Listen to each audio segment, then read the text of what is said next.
గొప్పగా నటించేస్తుందంటే కొడాలి నాని గారి ఫ్లెక్సులు ఎక్కి బరాబరా ఎక్కి మనం ఎక్కగలమా లేదా మనం చెంపొచ్చా చెంపకూడదా అనేది కూడా ఏమాత్రం కూడా లేకుండా ఆ బ్యానర్ కొడాలి నాని గారి బ్యానర్లు లాగి చించే కార్యక్రమంలో ఆవిడకి మేకేదో తెగిందో లేకపోతే చెక్క తెగిందో వెంటనే కట్టుకుంది. వీటన్నిటికీ విజువల్స్ ఉన్నాయి. ఆవిడ బ్యానర్ ఎక్కి ఎగబాకి బ్యానర్ మీదకి ఎగబాకి ఎక్కి అవి కోసేస్తున్నప్పుడు అవి పీకేస్తున్నప్పుడు ఆ పీకిన తర్వాత ఆ క్రమంలో దెబ్బ తగలటం దానికి కట్టుకోవటం అన్నీ ఆఖరికి తెలుగుదేశం ఛానల్స్తో కూడా రికార్డ్ అయ్యి ఉంది.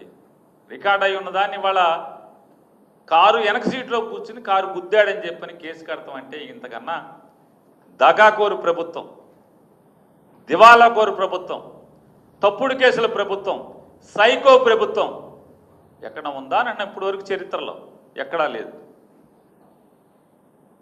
ఖచ్చితంగా ఈ సాక్ష్యాలు ఆధారాలతో సహా మా దగ్గర ఉన్నటువంటి విజువల్స్ సాక్ష్యాలు ఆధారాలు అన్నింటినీ కలిపి అవసరమైతే సుప్రీంకోర్టు దాకా పోలీసులు ఎవరైతే ఈ తప్పుడు కేసును నమోదు చేసి చర్యలు చేపట్టండి.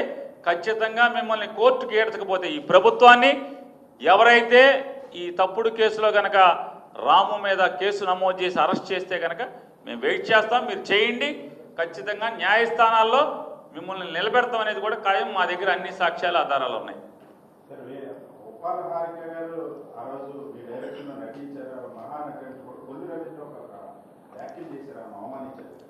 కొల్లు రవీంద్ర గారు ఏమన్నారండి?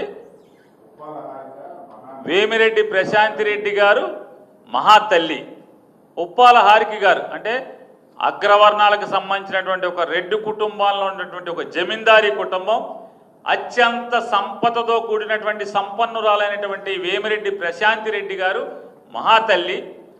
వెనుకబడి కులాలు మరీ ప్రత్యేకించి గౌడ కులంలో జన్మించి చదువుకుని చిన్న వయసులో అగ్రవర్ణాల ఆధిపత్యంలోనే ఇన్నేళ్లు నడుస్తున్నటువంటి కృష్ణా జిల్లా పరిషత్ పీఠం మీద జగన్మోహన్ రెడ్డి గారిచే కూర్చోబెట్టబడినటువంటి ఒక బీసీ మహిళ మహానటి. ఇది ఎవరు మాట్లాడుతున్నారయ్యా అంటే మర్డర్ కేసులో ఇరుక్కుని దొరికిపోయి జైలుకి వెళ్ళి బీసీని మర్డర్ కేసులో పెడతారా, బీసీని జైల్లో వేస్తారా అనే లబా బోరున దొంగ ఏడుపులు ఏడ్చినటువంటి ప్రస్తుత మంత్రి, అప్పటి మాజీ మంత్రి ఇది మాట్లాడటం. ఎందుకు మాట్లాడతాడు ఆయన? ఎందుకు మాట్లాడతాడంటే వేమిరెడ్డి ప్రశాంత్ రెడ్డి గారు అమ్మగారి యొక్క ఎలా మహాతల్లి అయిందంటే కొల్లు రవీంద్ర గారికి వాళ్ళ భర్త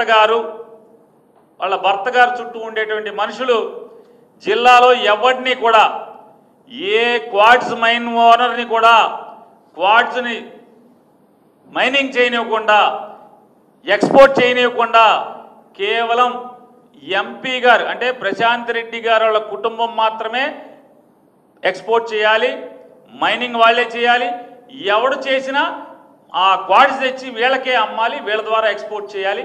దానికి ఎవడయ్యా అంటే నెల వారం అమ్మగారి దగ్గర నుంచి మహాతల్లి గారి దగ్గర నుంచి ఈ రాష్ట్ర మైనింగ్ శాఖ మంత్రికి వారం ముడుపులు వస్తున్నాయి, వారం మూటలు పంపిస్తున్నారు. కాబట్టి మరి వారం మూటలు వచ్చి పడుతున్నాయి కాబట్టి ఆవిడ మహాతల్లి. ఎందుకని మూటలు ఇస్తున్నారు కదా, ఆ మూటలను లోపలేసుకుంటాక మా ఆవిడకి ఆయాసం వస్తుందని చెప్తున్నారు అటెండర్లు. మరి బాబు మేము మొయ్యిలో పోతున్నామండి, అయ్యేమో డబ్బుల మూటలు కాబట్టి మాకు కూడా కాకుండా వాళ్ళే మోసుకుంటున్నారు, భార్యాభర్తలు మోసుకుంటాక మళ్ళీ మోసి ఆయాసపడుతున్నాడు అని చెప్పి వాళ్ళ ఇంట్లో పనిచేసే గవర్నమెంట్లో పనిచేసేటువంటి ఆయనకు ఉన్నటువంటి వాళ్ళు మనుషులు చెప్తున్నారు బయట బందరంతా. మరి ఏం చేస్తాడు? ఆవిడ మరి మూటలు ఇస్తుంది కాబట్టి ఆవిడ మహాతల్లి, ఈవిడ బీసీ నిజంగా బీసీ కులం కాబట్టి మరి ఆ మహాతల్లిని ఈవిడికి పోలుస్తూ ఈవిడ మహానటి. అలా కొల్లు రవీంద్ర కంటే కూడా అది మహానటుడు అనాలా, చెత్తనటుడు అనాలా, దొరికిపోయే నటుడు అనాలా, ఏమనాలో తెలీదు. ఏనాడే అంతకన్నా పగటి వేషగాడు కొల్లు రవీంద్ర కంటే కూడా రాజకీయ పగటి వేషగాడు ఆంధ్ర రాష్ట్రంలో ఎవడో లేడు.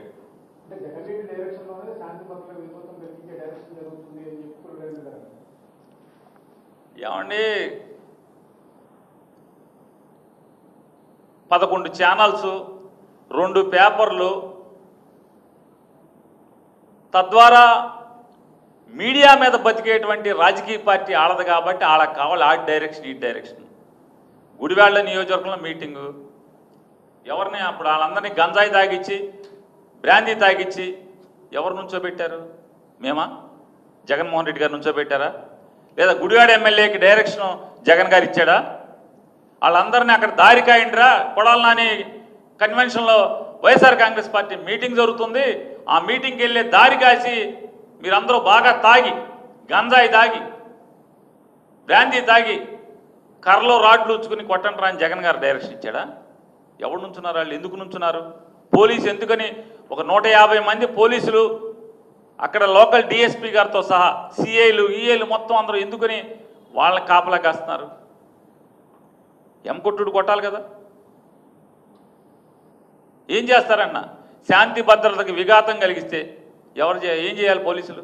వాళ్ళ పాత్ర పోషించరా? గుడివాడ నియోజకవర్గానికి సంబంధించినటువంటి గొడ్లవలేరు జెడ్పీటీసీగా ఎన్నికైనటువంటి జిల్లా పరిషత్ చైర్మన్ ఉప్పాల హారిక ఆవిడ ఆ మీటింగ్కి వెళ్లకుండా ఏమి వెళ్తుంది? ఎందుకు వెళ్ళింది? ఆవిడ ఆ నియోజకవర్గం ఆవిడ వెళ్ళకి ఎవరు వెళ్తారు? నేను కొల్లు రవీంద్ర వెళ్తామేంటి? ఈ సందీప్ ప్రేలాపంలో రేపో మాపో మంత్రి పదవి పీకేస్తానని మొహమ్మద్ చెప్పాడు. ఆంధ్రజ్యోతి రాధాకృష్ణ గారు రాశాడు, అమ్మో అసలు ఈడు అవినీతి చల్లకుండా ఈడు ఆఫీసులో దోషేస్తున్నారని చెప్పని ఐటెంల మీద ఐటెంలు రాస్తే చివరికి సీఎం ఆఫీస్ వాళ్ళు నిన్ను పీకమంటావా, నీ దగ్గర నీ మూటలు మోస్తున్న ఓఎస్డీకి అంటే కలెక్షన్ లంచాలు కొడతా నీ తరపున బేరాలాడి లంచాలు లాగుతున్న ఓఎస్డీని పీకుతావా అని చెప్పి డైరెక్ట్గా వాళ్ళే పీకి ఆర్డర్ చేతిలో పెట్టారు. ముందు ఓఎస్డీ గారిని పెట్టారు, రేపో మాపో ఈయన పీకి ఇతన్ని పీకి ఆర్డర్ చేతిలో పెడతారు. అంటే మంత్రి పదవి ఊడిపోతున్నటువంటి కాపాడుకునే సందీప్ ప్రేలాపంలో ఉచ్చం నీచం మర్చిపోయి మూటలప్పు చెబుతున్నాడు. ఆవిడేమో మహాతల్లి, సాటి కులస్త్రాలు వెనకబడిన కులస్త్రాలు బాగా నీకన్నా బాగా చదువుకుని దొంగ సర్టిఫికెట్లు కాకుండా కరస్పాండెన్స్ కోర్సులో దొంగ సర్టిఫికెట్లు కాకుండా నిజాయితీగా నికార్సుగా కాలేజీకి వెళ్ళి చదివినటువంటి ఆవిడ నీకు మహానటిలా కనపడుతుంది. సార్, ఈ రాష్ట్ర ప్రభుత్వం నడిపేటువంటిది 13 మాసాలుగా తప్పుడు కేసుల ప్రభుత్వం. ఇచ్చిన మాటలు కానీ ఎన్నికల హామీలు కానీ మేనిఫెస్టో కానీ ఈ రాష్ట్రానికి కావలసినటువంటి అభివృద్ధి కానీ వాళ్ళకి పట్టదు. కేవలం ఎర్ర బుక్కు పరిపాలన, ఎర్ర పుస్తకాల్లో ఏం రాసుకున్నారు, ఇంకా ఖాళీ పేజీలు ఉంటే కొత్తగా ఏమి రాయాలి, ఎవడి పేరు రాయాలి, వైఎస్ఆర్ కాంగ్రెస్ పార్టీలో ఎవడు క్రియాశీలకంగా ఉంటున్నాడు ఆ నెలలో ఈ కేసుల్లో ఇరికించాలి. ఎవడు భయపడతాడు కేసులకి? ఇవాళ వీళ్ళ అభివృద్ధి చెప్తున్నా అండి. రాజధాని విజయవాడ కృష్ణా జిల్లా వీళ్ళు పరిశ్రమలు స్థాపించేస్తున్నామని చెప్తున్నారు కదా. పరిశ్రమల శాఖకి కమిషనర్ లేడు. ఆంధ్రప్రదేశ్ రాష్ట్రానికి 13 మాసాలుగా పరిశ్రమల శాఖ కమిషనర్ లేకుండా వీళ్ళేదో ఈ రాష్ట్రానికి పొడి చేస్తామని చెప్తున్నారు. 13 మాసాలుగా ఆంధ్రప్రదేశ్ రాష్ట్రానికి పరిశ్రమల శాఖ కమిషనర్ అనేటువంటి ఒక ఐఏఎస్ ఆఫీసర్ అనేవాడు ఎవడో లేకుండా అది ఖాళీ కుర్చీగా ఉండి వీళ్ళ పరిశ్రమలు పెట్టేస్తున్నామని చెప్తున్నారు. కాబట్టి ఇది ఒక దివాళాకోరు ప్రభుత్వం, తప్పుడు ప్రభుత్వం, దొంగ కేసులు తప్పుడు కేసుల ప్రభుత్వం, ఎర్ర బుక్కు ప్రభుత్వం ఇది.